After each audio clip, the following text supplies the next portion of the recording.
Fala pessoal, seja muito bem-vindo a mais um episódio do Proficast, o podcast das profissões.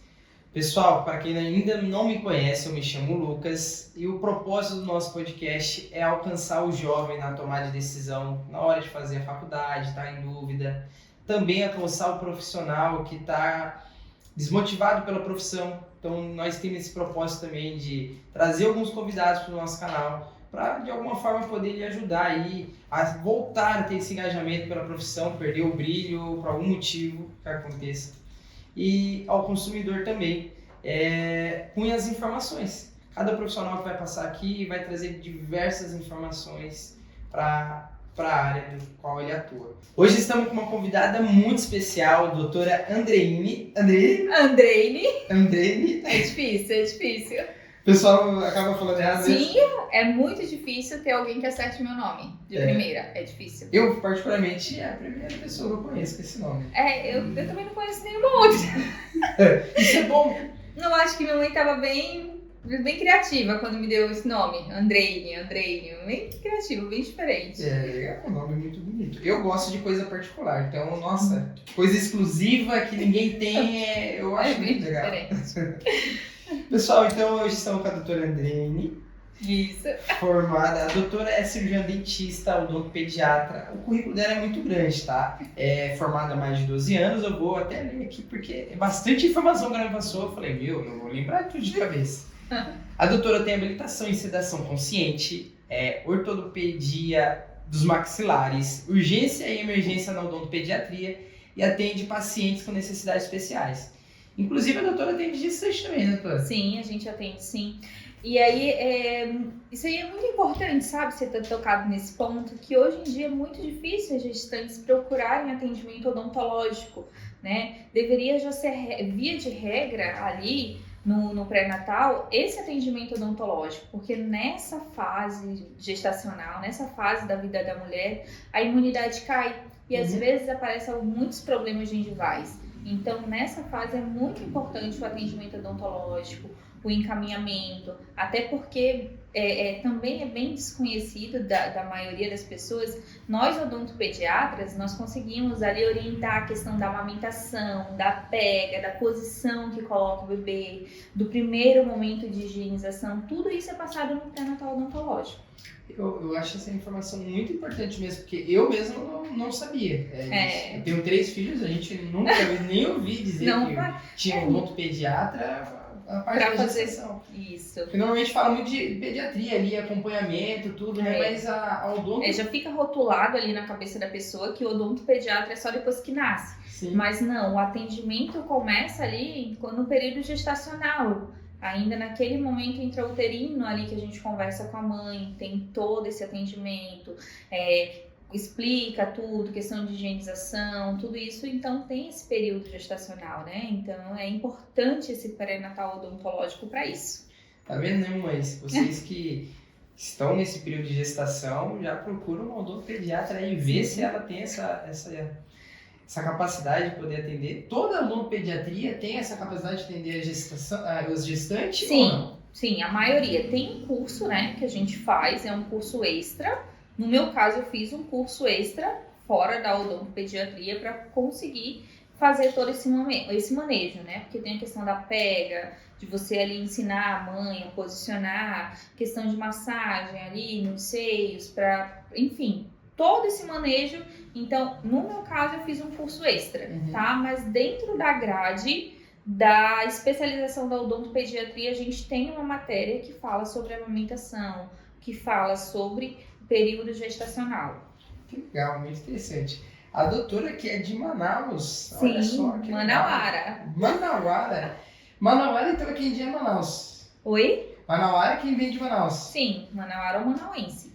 Olha, eu achava que era manauense, pessoal. Tem alguém aí que está nos assistindo, já sabia que é Manauara? Ou já deixa um comentário aí embaixo aí, fala se já sabia que é Manauara, já tinha visto falar sobre isso ou não. E quem também é da região, deixa um comentário, quem conhece a doutora também, já fala, eu conheço a doutora, já foi atendido, quem foi paciente da doutora já manda aí para nós também nos comentários. E me diz, hoje você mora em Florianópolis, né? Sim, 3 anos. 3 anos Faz em 3 Florianópolis? anos que eu moro aqui em Florianópolis. E tu veio de Manaus já pra Florianópolis ou passou em outros lugares? Não, vim direto pra cá. Direto pra cá? Direto. Então morou em Manaus e agora mora em Santa Catarina? Exatamente, em Santa Catarina. Que legal. E o que trouxe pra Florianópolis? Então, meu marido foi transferido e aí eu acabei vindo com ele tendo que me estabelecer aqui. Mudar todos aqueles planos que tinha, tudo, e vim morar em Florianópolis. Que legal aqui. Viver o sonho sulista, né? Que muitos falam. Sim. E tá gostando? Gosto muito daqui. É uma cidade acolhedora, é uma cidade muito bonita, que tem muitas praias, é uma cidade maravilhosa, muito turística, então, Santa Catarina, né? Então, é maravilhoso. Sim. É muito bom, gosto muito daqui. E a gente conversando ali, você até falou que você se formou na Universidade Newton Lins, isso, né? Me formei na Universidade Newton Lins, uma das maiores universidades privadas do estado do Amazonas, né? Onde tem profissionais maravilhosos que lecionam lá. Eu tive professores maravilhosos que carregam assim por toda a vida. É um ambiente maravilhoso, não tem nem o que falar. Eu sou suspeita de falar, né? Foi uma universidade que me acolheu. Foram 5 anos, né, fazendo odontologia ali. O meu período de faculdade era um período integral, então eu entrava de manhã e saía às vezes 6, 7 horas da noite. Então era minha segunda casa. Sim. Então a universidade foi um momento maravilhoso para mim. Eu era muito nova quando eu entrei na faculdade. Eu entrei na faculdade com 16 anos, então entrei muito nova na faculdade, formei com 21. 21, muitas pessoas não sabem nem o que fazer da vida ainda, né? E eu já estava formada com 21 anos. Então, tudo para mim aconteceu muito rápido. Então, não tenho o que falar. Ali, a Universidade Newton Lins foi minha segunda casa e eu sou muito grata a todos os profissionais que eu conheci, que puderam me passar muitos conhecimentos. Claro que tem professores que ficaram marcados assim na nossa vida, né? Então, eu sou muito grata. Me diz assim, ó, sobre no momento ali que você já sempre soube que ia fazer a odontologia? Não. Eu queria ser aeromoça. Nossa! Eu tinha um sonho de ser aeromoça. Só que na época, ser aeromoça era muito caro. Sim. Né? E meus pais não tinham poder aquisitivo para pagar um curso, né? Para me ser aeromoça. E aí eu fiz o curso de saúde bucal, fui técnica de saúde bucal.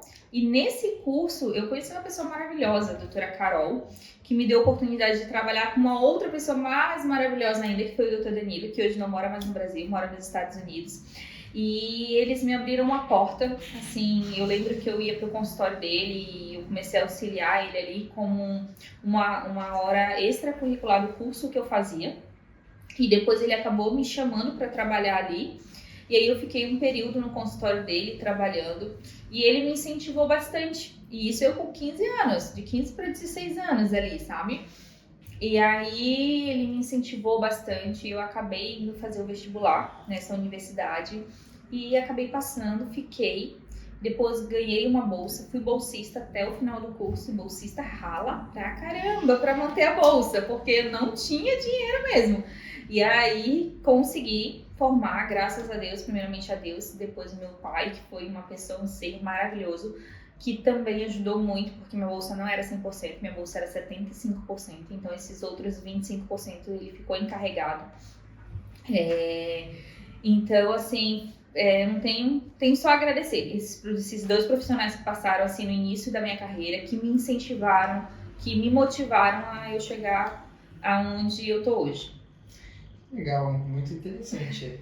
Eu acredito que tem muitas pessoas nos assistindo agora que com certeza passaram por coisas parecidas, né? Sim. E esse momento ali da vida da jovem, né, adolescência, assim, e surgem muitas dúvidas, né, doutor? Sim. A gente fica, meu sonho é ser isso. Eu tinha vontade de ser engenheiro. Essa história é bem engraçada, né? Eu sempre trabalhei, então desde nova sempre gostei de dinheiro, né? Sempre trabalhei, eu não vim de uma família rica, minha família sempre foi muito humilde, minha mãe costureira, meu pai na época ele era pedreiro, né? Construía essas coisas, então a gente não tinha muito dinheiro, né? Então meus pais não tinham condições de pagar uma universidade muito cara, não tinham condições, e eu trabalhava. E eu sempre falo que Deus bota as coisas no momento certo, tudo. E eu lembro que eu estava terminando o ensino médio, eu trabalhava numa loja no centro da cidade, e eu estava subindo dessa loja para pegar o ônibus para ir para casa. E eu vi um papel no chão, e nesse papel tava lá o curso de ASB, e eu nem sabia o que era ASB. Eu falei assim, eu vou fazer esse curso porque eu vou terminar meu ensino médio, eu preciso fazer um técnico para me ser alguma coisa, porque eu tava totalmente com raiva de mim mesma, que eu não tinha dinheiro para fazer o curso de aeromoça. E aí eu fui fazer esse curso, e foi que Deus foi colocando as pessoas na minha vida, e foi evoluindo, e foi. Entendeu? Mas eu sempre acredito na persistência, a gente nunca desistir das coisas, né? Eu tive 1001 motivos para desistir da odonto. Primeiro, falta de condições financeiras, não tinha condições financeiras. Eu pegava 3 ônibus para ir para a faculdade. Minha faculdade ficava muito distante da onde eu morava. Então eu morava num bairro assim bem longe, eu pegava ônibus, andava, e quem faz odonto sabe que a gente carrega material, e aí com aquela mala, e eu cansei de pegar mototáxi com a mala abrir no meio e o material espalhar. Meu Deus, era um sufoco. Mas eu sempre falo, a persistência é a chave da vitória. Se a gente não persistir, se a gente não focar no que a gente quer, não dá certo. Então, não desistir nunca. Eu, como eu te falei, tive todos os motivos do mundo para desistir, mas eu nunca desisti. Nunca passou na minha cabeça desistir. Passaram pessoas que desmotivam. Tu vai conseguir nada. Teu pai não tem condições. Tu mora num bairro pobre. Onde que tu já se viu tu ser doutora? Tu não vai conseguir. Então, sempre persistir. Nunca a gente deve... Eu sempre vejo assim, não escuta coisa negativa. O que tu escuta de negativo, joga pra fora. Só absorve coisa boa, acredita que você tem potencial, porque todos nós temos potencial. É só não desistir. É isso aí, pessoal, tá vendo, né? Persista, não desista, continue, saber o que você quer, que saber o destino, né? Eu sempre costumo dizer pro pessoal que quando a gente não sabe para onde a gente quer chegar, qualquer destino serve. Sim. Então, qualquer coisinha que vir para nossa vida, a gente tá bom. Eu sempre tive o não, então eu corri atrás do sim. O não eu já tinha, eu já vivia naquela vida, então eu não aceitava e não queria aquilo para mim. Então eu corri atrás do meu sim. Isso aí. E é isso. O que te fez, tu é odontopediatra, né? O que te fez assim, vou para esse rumo da odontopediatria? Ó como as coisas são, né? Eu na faculdade, eu nunca pensei em ser odontopediatra, não gostava da odontopediatria. Eu lembro que a minha dupla, até quando eu falei pra minha dupla, na época de faculdade, depois de formada, que eu ia ser odontopediatra, ela falou, meu Deus, como que vai ser odontopediatra? Tu odiava criança! Eu fiz 2 períodos, eu fui monitora de prótese dentária, 2 períodos na faculdade, e eu queria fazer prótese. Então, quando eu saí da faculdade, eu falei que eu ia fazer especialização em prótese. E aí acabou não dando certo. Não abri o curso na época, lá na minha cidade, e eu fui desgostando da prótese, né? E aí eu comecei a gostar da pediatria. E aí eu atendi uma criança aqui, aí eu ficava mais animada, eu atendi outra criança ali, porque uma coisa é você atender dentro da faculdade, outra coisa é você estar no mercado de trabalho. É totalmente diferente, né? Tem muitas pessoas que aprendem a ser dentista só depois que sai da faculdade, porque ali na faculdade é muito engessado. E quando você sai, é diferente o atendimento, o manejo. Então eu comecei a gostar da pediatria. E aí surgiu um curso na minha cidade de odontopediatria e eu acabei me inscrevendo e foi. E fiz odontopediatria. Mas não queria ser odontopediatra. Você vê, né? Eu acredito muito em... Que não tu tá falando de Deus, eu acredito muito em Deus, né? Que a gente já tem um destino, nós estamos chamados para algo determinado, né?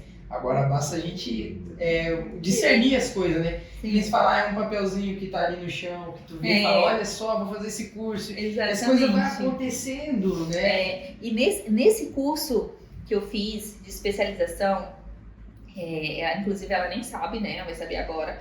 Eu tinha uma admiração por essa dentista, eu seguia ela nas redes sociais e eu falava, meu Deus, eu acho ela tão maravilhosa, eu quero ser igual a ela. Era assim, uma inspiração pra mim, né? Doutora Josiane. Inclusive foi minha dupla na especialização. E eu já tinha essa admiração por ela. Quando eu entrei, o primeiro dia no curso, que eu vi ela ali no curso, eu falei, meu Deus, essa mulher tá aqui. Eu fiquei até nervosa, sabe? Aí eu sentei, aí depois ela veio e sentou, a mesa na especialização sentava 2 pessoas, né, na mesa. E aí ela sentou do meu lado. Aí eu fiquei tão feliz. Ela nunca soube disso. E aí a professora pediu pra gente formar as duplas. E ela falou assim, quer fazer dupla comigo? Eu, na hora, sim, quero. E aí a gente foi a dupla. E ela, assim, foi uma pessoa que, como eu te falei, Deus coloca as pessoas certas no nosso caminho. E ela foi uma pessoa de suma importância para me tornar uma odontopediatra maravilhosa. Por quê?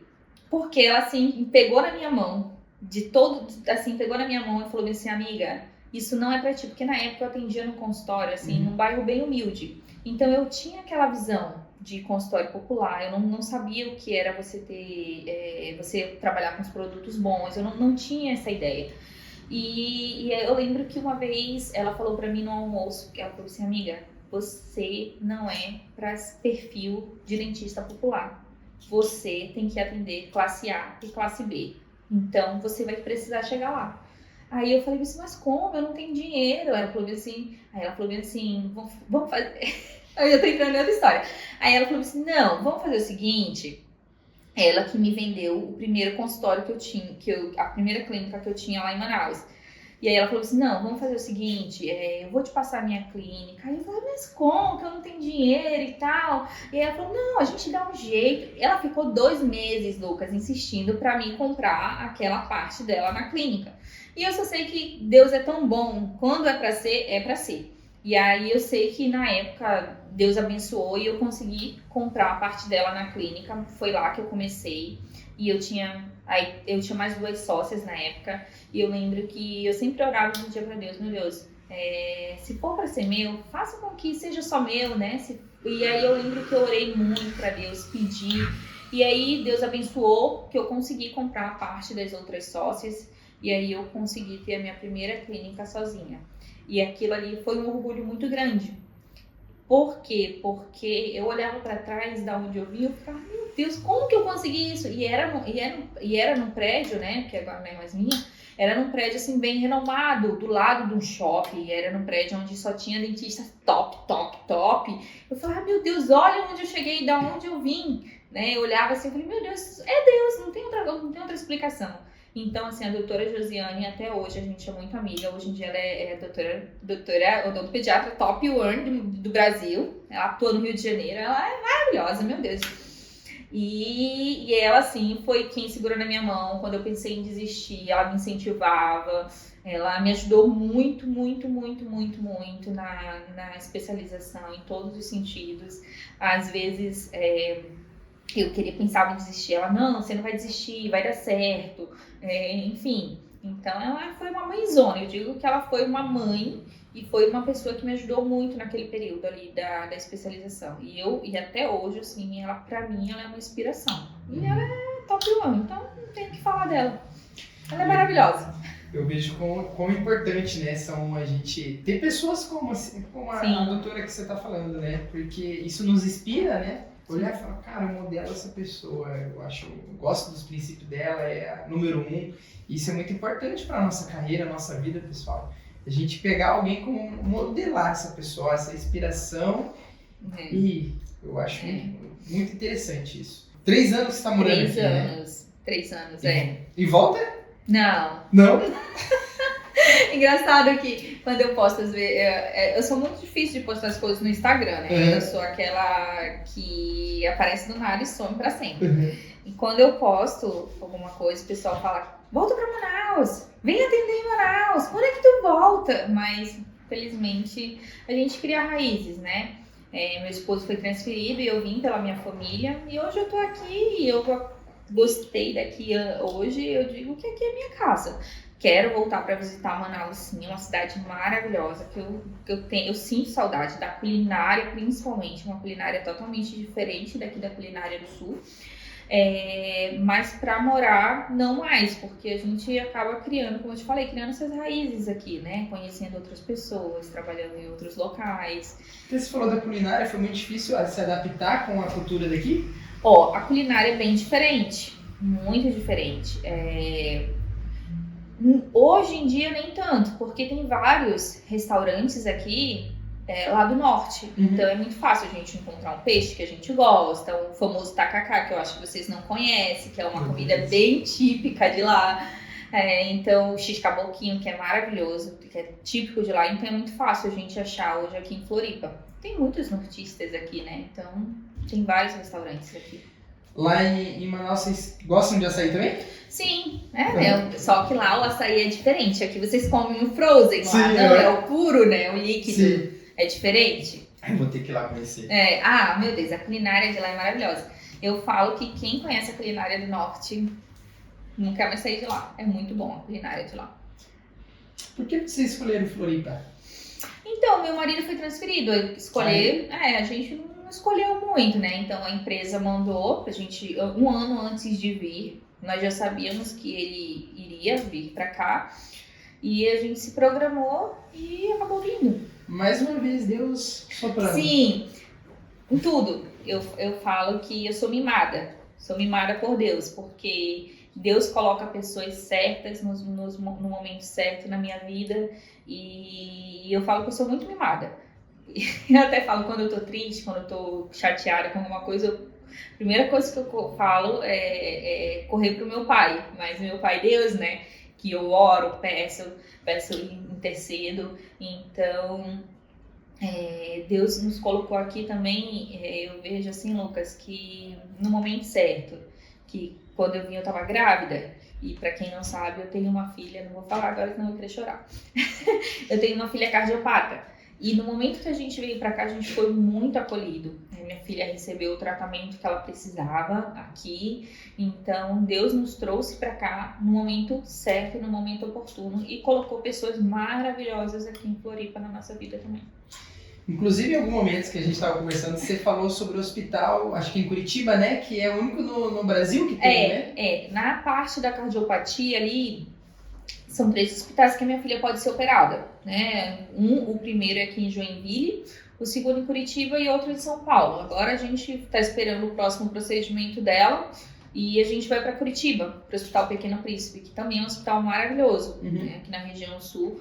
Mas os primeiros atendimentos dela foi no hospital, no HU, que é o hospital universitário daqui, também é maravilhoso. Meu Deus, impecável, é pelo SUS, né? É um hospital do SUS e é um hospital assim de primeira, tanto aqui quanto o Hospital José, lá em Joinville, também é do SUS e são hospitais assim, meu Deus, não parece que é SUS. São hospitais acolhedores, profissionais maravilhosos. Nós ficamos 75 dias lá quando ela internou a primeira vez. E eu recebi todo o apoio, né? Eu e meu esposo, a gente recebeu todo o apoio. São profissionais em par, são profissionais maravilhosos. Mas é o que eu te falo, Deus coloca as pessoas na nossa vida, no nosso caminho. Então, no momento que Ele nos trouxe para cá, Ele já sabia o que Ele tinha preparado para nossa vida aqui. Isso é incrível. Eu sou uma pessoa também que sou cristã, né? Então eu olho assim também, tudo eu vejo Deus. Eu sou uma pessoa que eu olho e falo, cara, olha só onde eu tô morando, todas as coisas vão acontecendo. Isso é muito importante.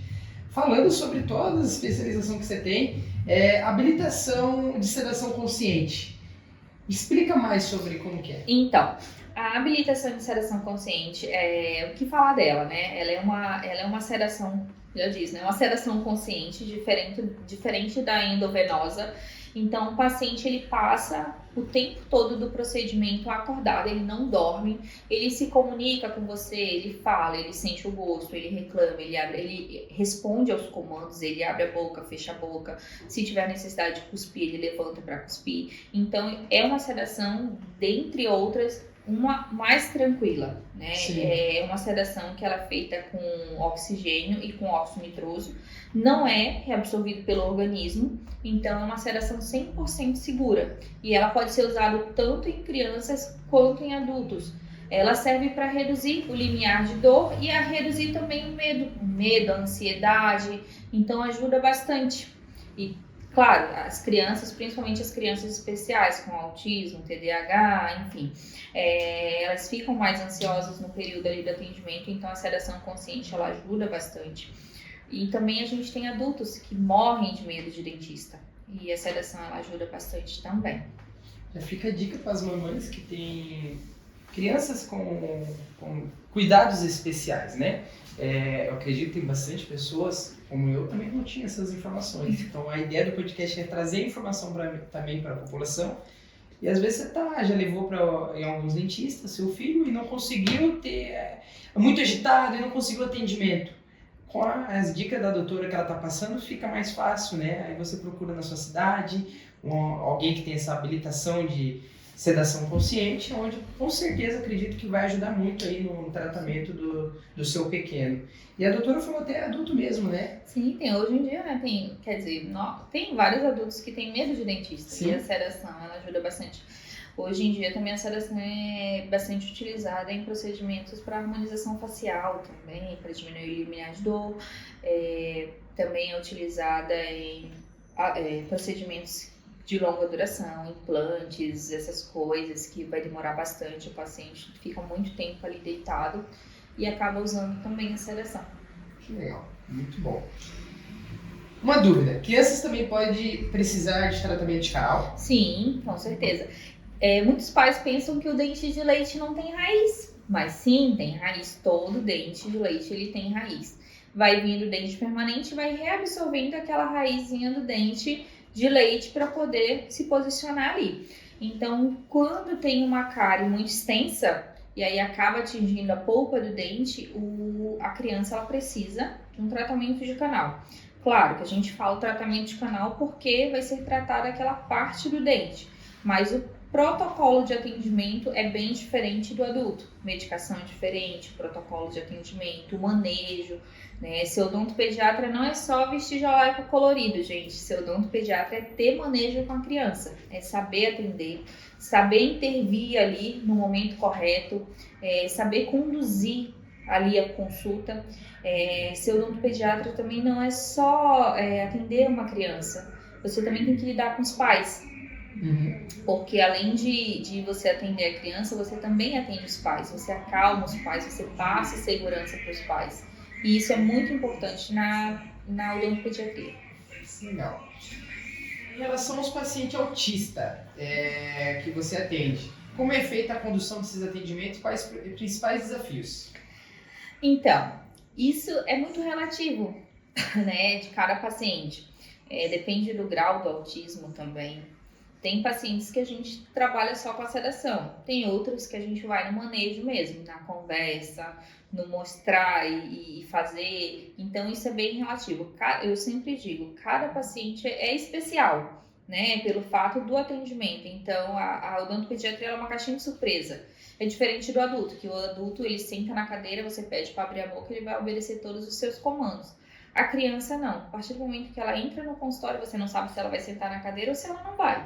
Então, cada criança é diferente e não diferencia muito da criança autista, porque também ela vai ser uma caixinha de surpresa. Tem dias que ela vai abrir a boca, tem dias que ela não vai.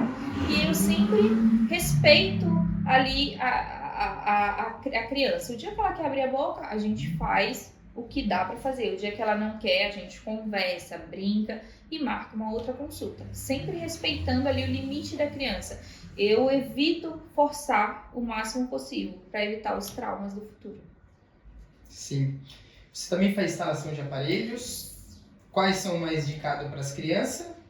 Sim, eu sou ortopedista dos maxilares. Eu trabalho na parte da ortopedia, né? A gente mexe ali mais a estrutura óssea. Claro que a partir do momento que você mexe com a estrutura óssea, o dente ele começa a se alinhar ali. Mas a ortopedia você vai mexer ali, vamos supor, mordida cruzada, mordida aberta, crianças que usaram bico, então tudo isso a gente desenha um aparelhinho e faz um aparelhinho específico para cada caso. Qual é o momento ideal assim, da mamãe ali que tá com a criança está crescendo? Qual que é o momento ideal? Você fala, o ideal é ir agora, com essa idade eu... Sim, eu sempre peço que a criança tenha mais maturidade, por exemplo, uns 5, 6 anos. Mas tem casos que já aconteceu de criança com 3 anos a gente intervir, principalmente que criança que tem dificuldade na respiração pelo fato da mordida ser aberta e o palato muito atrésico. Então a gente precisou intervir naquele momento.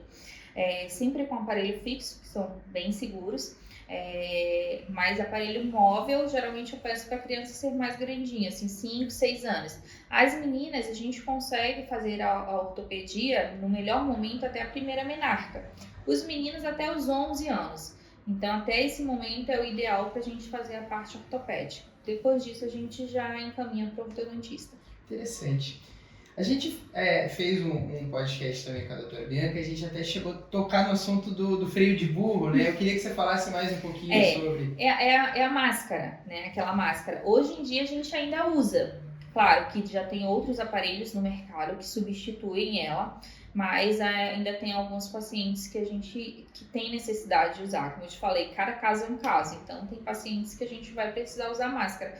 Mas é mais difícil, né? É mais difícil usar, até mesmo por conta do bullying, enfim. Que a criança vai precisar ficar muito tempo com aquela máscara e incomoda. E aí a gente acaba evitando e trocando por outros aparelhos. Mas quando há necessidade, a gente ainda usa. Doutora, 3 dicas rápidas para os papais cuidarem da saúde bucal dos pequenos e evitar problemas futuros. A primeira é usar o fio dental diariamente, mesmo sendo dente de leite. A segunda, escovação noturna, principalmente para aquelas crianças que consomem alimentos mais açucarados, que fazem uso de mamadeira antes de dormir, de achocolatado ou qualquer mamária que tenha um mucilon. Outra dica muito importante, creme dental fluoretado, 1.100 ppm na composição e quantidade orientada pelo odontopediatra. Saindo do consultório agora, o que você mais gosta de fazer? Tanta coisa, principalmente dormir. A mãe gosta de dormir, né? Sim. Ela aproveita o tempinho que tem pra dormir. Então, deitar, chegar em casa, deitar na minha cama, ligar o Netflix, pronto, botar as meninas do lado. Isso aí já é suficiente para recarregar energia. Coisa boa. Se pudesse voltar ao tempo e dar um conselho para Andrine lá do passado. Não desiste. E incentivar a nunca desistir, foi o que eu fiz. Só isso, não desiste que vai dar certo. Boa dica. Não desistir. Eu acho que nesse exato momento tem quantas pessoas desistindo, né? Hoje, segundo os dados das pesquisas, nossa geração são a geração mais depressiva, muitas pessoas desistindo, muito peso, né, sobrecarga. Então, é isso aí. Eu sei que é difícil, não é algo fácil, mas persista, não desista, continue lutando pelo seu sonho, a tua vontade no qual tu quer. Nada é fácil, né? Cada um tem suas lutas diárias. Só as lutas que são diferentes, mas não deixam de ser lutas. E é só a gente não desistir. Acreditar em Deus, quem tem religião diferente, acreditar e nunca desistir. Sempre confiar. É isso aí. Qual dica você daria para os jovens hoje que estão fazendo odontologia, que estão começando a carreira? Ai, meu Deus, olha, não é fácil. A odontologia, hoje em dia, ela tem muitos profissionais no mercado. E o mercado, ele tá bem seletivo, né? Então, fazer cursos de aperfeiçoamento, de atualizações, fazer uma especialização e fazer o que gosta. Não adianta você procurar uma área só por dinheiro, pelo poder aquisitivo. Fazer o que gosta. Porque quando você faz o que gosta, o trabalho ele deixa de ser um trabalho. Então, fazer o que gosta é primordial. Hoje, para quem está nos acompanhando e fala, olha, a doutora é da mesma cidade que eu e quer poder ser atendido pela doutora, como que essas pessoas fazem para te encontrar? Hoje aqui em Floripa, eu atendo aqui nos ingleses, eu atendo no nosso LabMed. Atendo também em São José, na Clínica Feijó. Atendo na Palhoça, na Copa Odontologia. Voltando para São José, eu também atendo na Clínica Futura. Legal. Tu tem rede social? Sim, eu vou deixar aqui embaixo. Pedir para você deixar aqui embaixo para me seguirem, darem um like lá. É isso aí, pessoal. Quem quer seguir a doutora, quer marcar uma consulta com ela, só seguir ela nas redes sociais, manda um direct para ela que ela já vai te direcionar melhor aí qual o endereço fica mais próximo de vocês. E com certeza vocês vão amar o atendimento da doutora. Eu quero agradecer a todos que acompanharam nós até aqui. Obrigado pelo tempo dedicado aí no podcast. Deixe um comentário, compartilha, se inscreva no canal para os próximos conteúdos que vão chegar aí. Muito obrigado, até a próxima. Obrigado, doutora, pela tua presença. Obrigada pela oportunidade de estar aqui conversando com você, compartilhando um pouquinho da minha história, né, e que possa ser incentivo para muitas pessoas que estão iniciando o mercado de trabalho. Obrigado.